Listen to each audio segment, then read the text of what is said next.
tunnel in the face of the economic difficulties. The Minister of the Federal Capital Territory, Mr. Nyesom Wike, who gave the assurance in Ibadan on Wednesday, explained that the policies of President Bola Tinubu are aimed at improving the nation. The minister called on Nigerians to understand that while the transition may be painful, it is necessary for long-term benefits. The Minister of State for Petroleum Resources, Oil, Senator Heineken Lokobiri, has condemned the long-standing abandonment of the Brass Modern Refinery project in Bayelsa State. Senator Lokobiri, who stated this during an inspection visit to Brass local government, expressed frustration over the stalled for revitalization.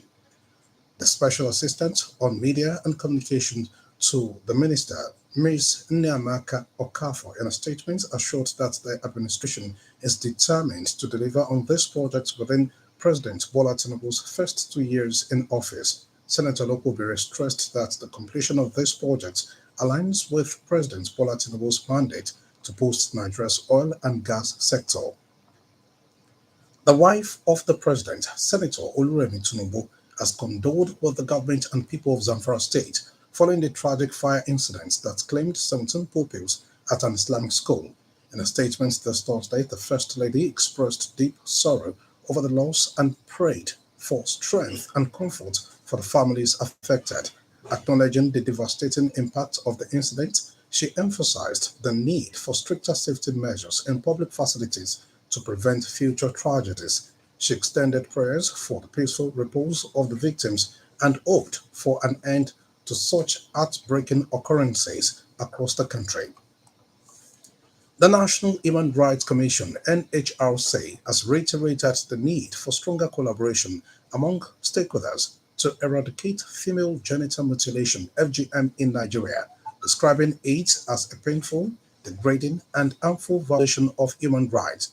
Speaking in Abuja this Thursday during the commemoration of the International Day of Zero Tolerance for FGM, the Executive Secretary of the NHRC, Dr. Tony Ojukwu, reaffirmed the Commission's commitment to eliminating the practice. He urged citizens, healthcare professionals, and policymakers to intensify efforts towards ending FGM.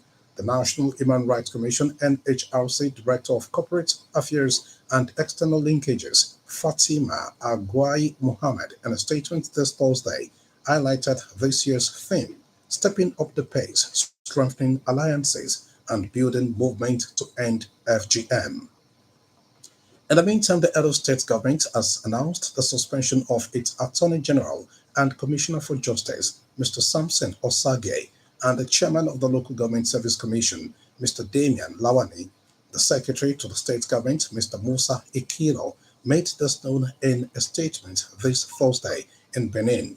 Mr. Ikilo informed that the two state top officials were suspended over allegation of grave official and financial infractions. According to him, the suspension, which takes immediate effect, is pending the conclusion of an investigation into the allegations. Elsewhere, the Edo State Governorship Election Petition Tribunal this Thursday adjourned proceedings to Monday for the Edo State Governor, Senator Monday Okpeldo, to open his case. This development followed the failure of the Independent National Electoral Commission (INEC), which was scheduled to present its witnesses to do so.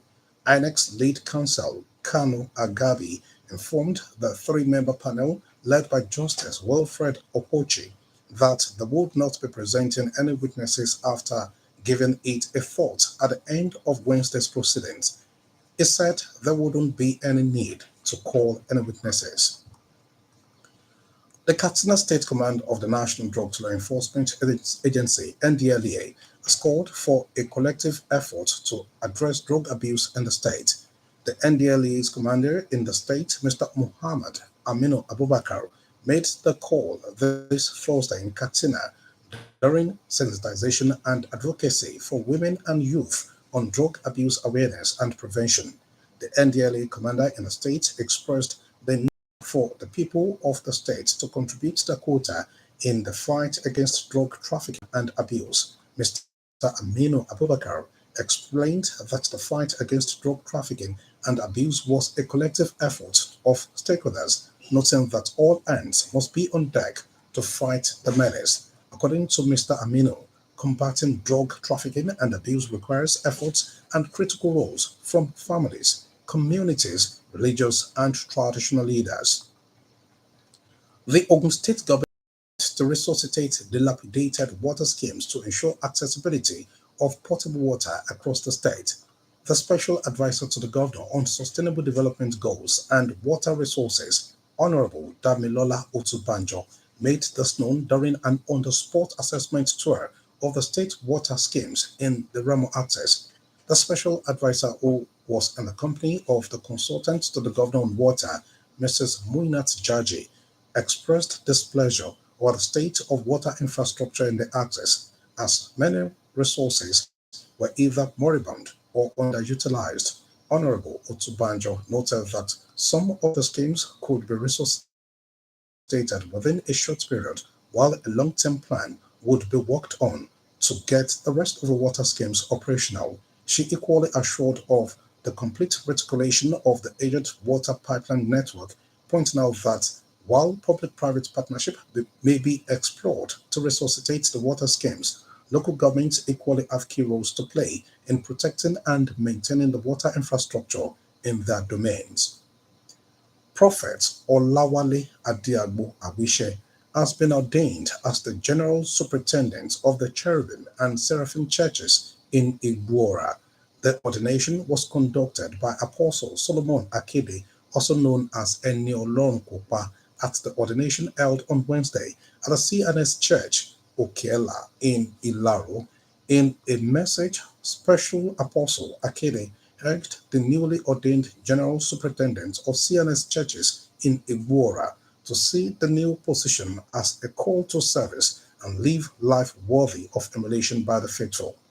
In a remark, the representative of the Christian Association of Nigeria CAN Igboora branch, Super Evangelist Olufemi Oyerinde, advised Prophet Adiagbo to seek knowledge and wisdom of the young and old in order to lead well. Responding shortly after the ordination and presentation certificate, Prophet Olawale Adiagbo Awishe promised to perform his duty as General Superintendent of Igboora, Cherubim and Seraphim Church with love and humility. He informed that among his planned programs is to revive the CNS Prayer Mountain in Igboora and facilitate the establishment of CNS Public Primary School under the auspices of the Oyo State government. And now to sport. Ahead of next month FIFA World Cup 2026 qualifiers, former Nigeria international Mobi Okparaku has said that the Super Eagles risk qualification if they fail to play as a team against Rwanda and Zimbabwe. Nigeria's chances of winning the automatic Group C ticket hangs in the balance after taking just 3 points in their opening 4 matches, and Okparaku believes results of the next 2 matches in March could decide the fate of the Super Eagles. Okparaku, a soccer gold medal winner with the national under-23 team in Atlanta 96 Olympics, said the Super Eagles can get back their mojo in the race for a ticket to next year's Mundial if they play with unity of purpose. And that was the news across Nigeria on OGBC 9.5 FM, packaged by Adebimpe Wahab. For exclusive programs and the latest news updates, visit our website at ogunradio.ng. Follow us on Facebook at Ogun Radio Belkuta and on X at OGBC 905 FM. You can also listen to OGBC on the Radio Garden.